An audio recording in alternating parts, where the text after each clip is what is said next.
অনেক দিন ধরে যে কোনো কারণেই হোক আমাদের দেশ থেকে এখানে মানুষ আসতে পারছে না, কাজ নিয়ে জব নিয়ে এখানে আসতে পারছে না।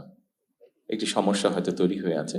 আমরা তাদের সাথে আলোচনা করব ওনাদের সাথে যে এই সমস্যাটা আমরা কিভাবে কাটিয়ে উঠতে পারি। এটি যেরকম একটা আছে, প্রিয় ভাই বোনেরা, আমি সেরকম বিষয় থেকে আজকে আপনাদের সামনে আমি কতগুলো কথা তুলে ধরতে চাই, আমাদের কিছু চিন্তা ভাবনা।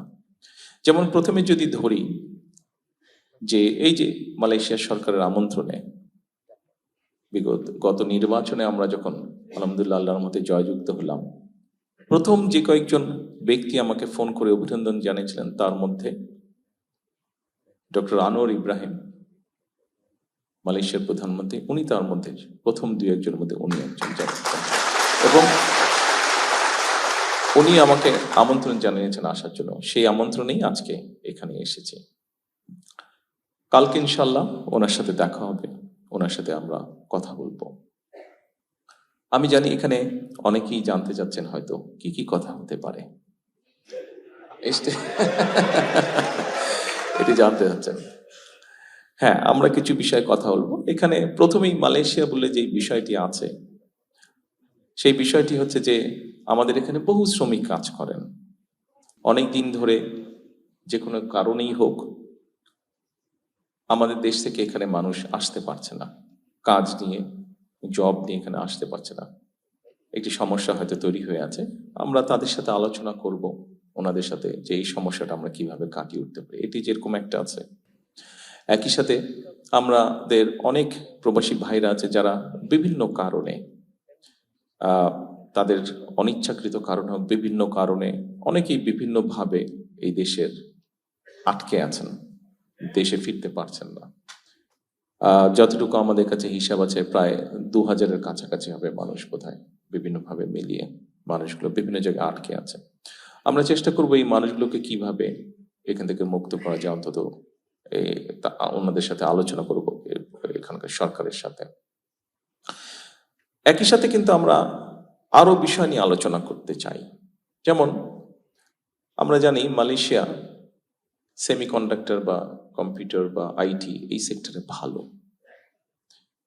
আমরা চাই যে তাদেরকে বাংলাদেশে আমন্ত্রণ জানাতে, এই দেশের ব্যবসায়ীদেরকে আমন্ত্রণ জানাতে বাংলাদেশে, যে তারা এই সেক্টরগুলো, আইটি হোক, এখানে অনেক ইন্ডাস্ট্রিজ আছে, ছোট ছোট অনেক ইন্ডাস্ট্রিজ আছে, টয় ইন্ডাস্ট্রি আছে, ইলেকট্রনিক ইন্ডাস্ট্রি আছে, এইগুলো দেশে তারা ইনভেস্ট করবে কিনা, বাংলাদেশে ইনভেস্ট করবে কিনা।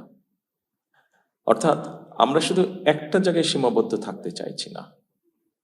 আমরা যেটা জানি, মালয়েশিয়া বললেই আমরা মনে করি যে ঠিক আছে শ্রমিক, এই শ্রমিকদেরকেও আমরা চাইছি যে পরবর্তীতে যারা আসবে শ্রমিক, ওনাদেরকেও আমরা চাইছি শুধু যাতে অদক্ষ শ্রমিক না আসে, দক্ষ শ্রমিক যেতে আছে দেশ থেকে সবাই শ্রমিক। ইভেন আমিও একজন শ্রমিক, আমি যখন কাজ করছি আমিও শ্রমিক, হয়তো ডিফারেন্ট প্যাটার্নের শ্রমিক, কিন্তু আমিও একজন শ্রমিক। কাজেই বাংলাদেশ থেকে যারা আসবেন, সেটা মালয়েশিয়া হোক, পৃথিবীর অন্য কোনো দেশে হোক, তাদেরকে আমরা ট্রেনিং দিতে চাইছি। এই যে এখান থেকে আমি চায়নাতে যে যাব, এখান থেকে সেখানে তাদের সাথে আলাপ করব, এখানে মালয়েশিয়ানদের সাথে আলাপ করব। এর মধ্যে আমাদের জার্মানদের সাথে আলাপ হয়েছে, জাপানিজদের সাথে আলাপ হয়েছে, আমাদের ব্রিটিশদের সাথে আলাপ হয়েছে। আমাদের দেশে যে টেকনিক্যাল ইনস্টিটিউশনগুলো আছে, এগুলো আমরা ডেভেলপ করতে চাই, এগুলাকে আমরা আপগ্রেড করতে চাই। কি আপগ্রেড করতে চাই? আমরা কাজ করছি, আমরা বের করার চেষ্টা করছি যে আমাদের দেশের প্রায় 1.5 কোটি মানুষ পৃথিবীর বিভিন্ন দেশে আছে। এই 1.5 কোটি মানুষগুলো সাধারণত কি ধরনের কাজ করছে, 1 নম্বর। দ্বিতীয়ত হচ্ছে যে আগামী 10 বছর কোথায় কোথায় বাংলাদেশ থেকে মানুষ বিভিন্ন টাইপের কাজ নিয়ে, বিভিন্ন ডিফারেন্ট ক্যাটাগরির জব নিয়ে তারা যেতে পারে, কি কি সেটাকে আমরা বের করার চেষ্টা করছি। অলরেডি দায়িত্ব দেওয়া হচ্ছে সরকারের কনসার্ন ডিপার্টমেন্টকে, তারা কাজ করছে, সেটা বের করার চেষ্টা করছি। সেইভাবে করে আমরা আমাদের লোকজনকে রেডি করব।